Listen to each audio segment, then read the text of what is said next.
Okay, so what we have here is another fluid problem. This one is about body mass index. Okay, it's really about buoyancy and whatnot. But what we have is we have a person. We've got some guy, some man, whoever. I don't care.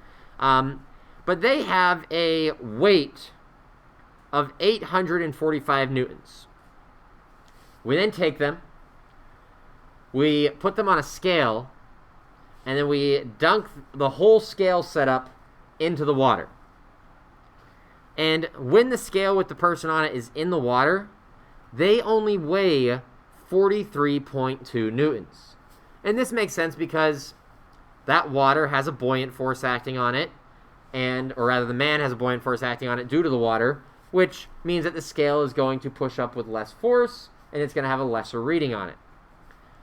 What we would like to figure out to begin with is, what is the volume of the man?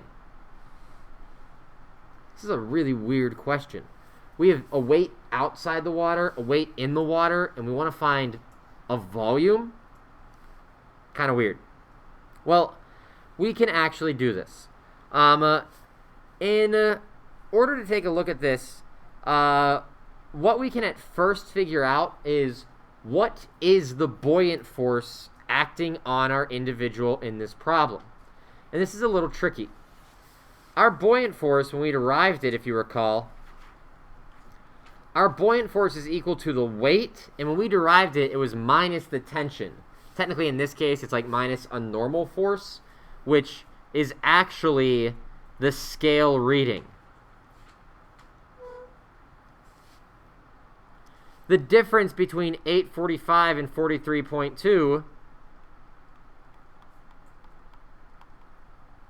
this is the buoyant force. Because this is how much force is pushing up on our man that, it's alleviating that scale.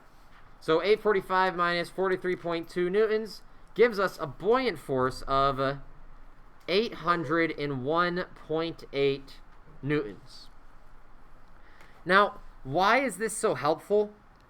Well, if that's the buoyant force acting on our man, that buoyant force will always be equal to rho VG, or rho GV, however you want to put it, doesn't matter. It's going to be equal to the density of the fluid or the liquid multiplied by gravity. We're here on Earth, that's the classic 9.8, and then multiplied by the volume of the fluid that is being displaced. Well, if the man is fully submerged in the water, this volume displaced is the volume of the man. That is what we're looking for part A. So all we have to do here is divide by the density of water, divide by gravity. So divide this by the density of water, which is 1,000 kilograms per meter cubed. Divide by gravity, 9.8. And we quickly find the volume of our individual. So the volume that is displaced, which is the volume of the man, is whatever that is. 801.8 divided by 1,000 divided by 9.8. We get 0.081 meters cubed. Now, that might seem like a small number, but remember, a meter cubed, that's a lot of space, right? Like, a hot tub might be 6 meters cubed, and that's a big hot tub. That could fit, 6 to 8 people. So, a person being less than a meter, easy. Easy. Okay? So that is the volume of our man here. In part B, we extend this problem a little further. We begin to ask ourselves, what is the density of the man? Okay, so maybe you thought about this. Let's work out the density of the man. We know density in general is mass divided by volume, and we know the volume of the man, so that's good. We just need to figure out what his mass was. Well, we have two values up top.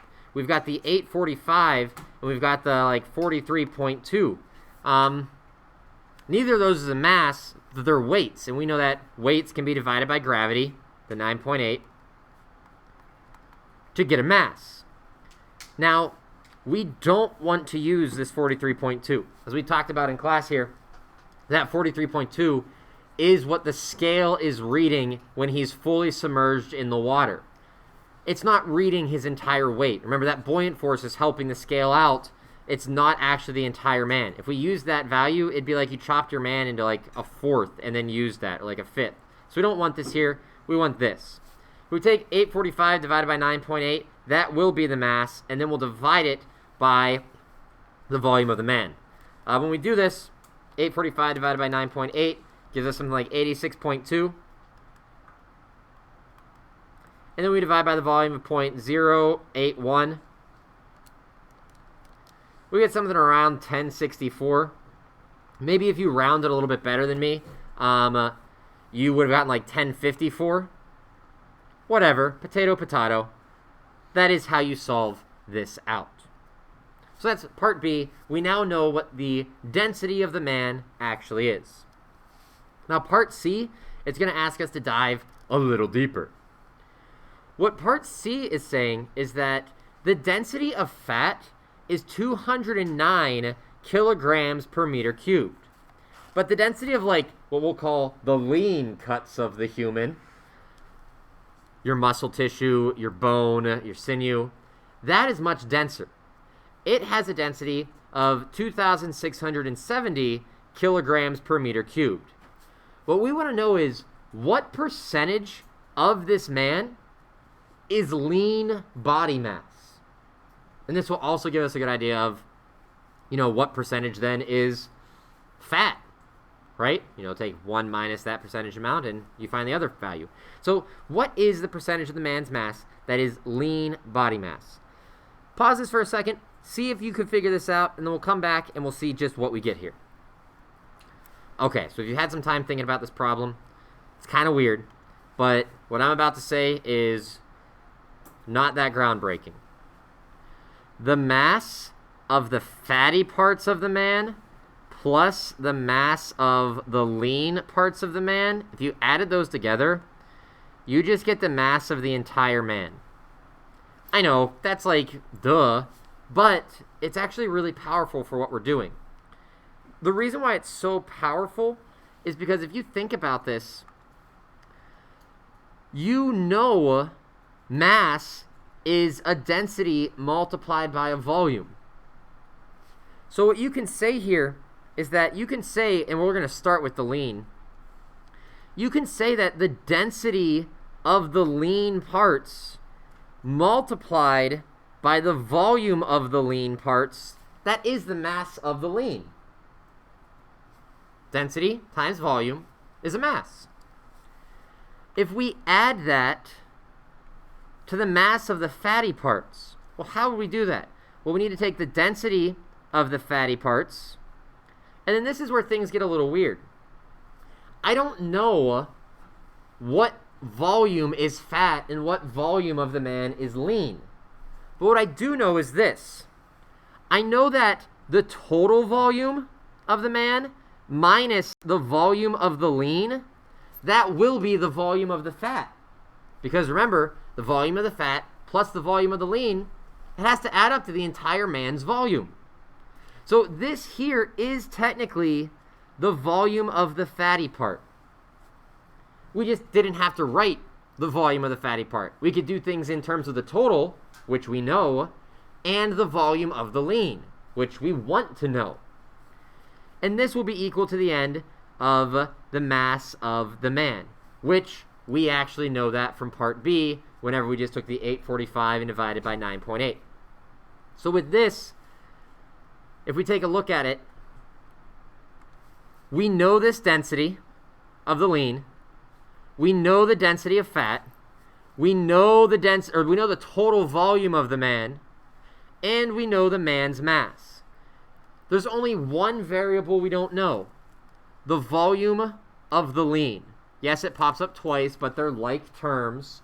So this means that since it's only one variable we don't know, and it's only one equation, we can solve this out. It is mathematically solvable. We can get a number for it, and our final answer will be the volume of the lean divided by the total volume times 100 to get a percent. That will give us the percent that we are looking for. So we just need to go and solve for the volume of the lean here. So let's start just crunching some numbers and dealing with that. Number crunching is, as we know, my least favorite thing to do. Actually, it's not even one of my favorite things to do. I hate it.